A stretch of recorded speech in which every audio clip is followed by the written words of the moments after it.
Here we go with another problem. We're going to be rewriting trigonometric expressions.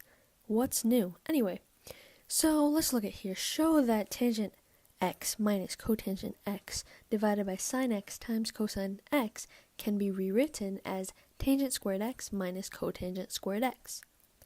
Alright, so how do we tackle this problem? Well, here's a pro tip for you guys.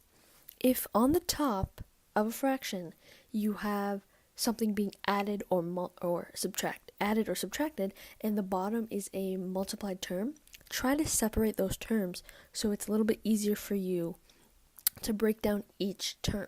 So let's do that right here. So this would be tan x over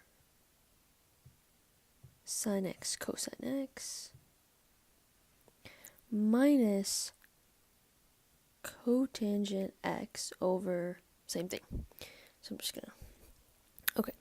So what we want to do is obviously break them down. So this would be sine x over cosine x divided by sine x times cosine x, which would really be sine x over cosine x times sine x cosine x. And we see that the cosines cancel, so we get sine squared x. So you don't even have to do the math for cotangent x because it's the exact opposite. So if this is going to be sine squared x, this one is going to be cosine squared x. Now we're trying to get to tangent squared x minus cotangent squared x. So we know that we have to have, so right now we have, if this was a fraction here, we have one part of tangent, which is the sine. We have one part of cotangent, which is the cosine.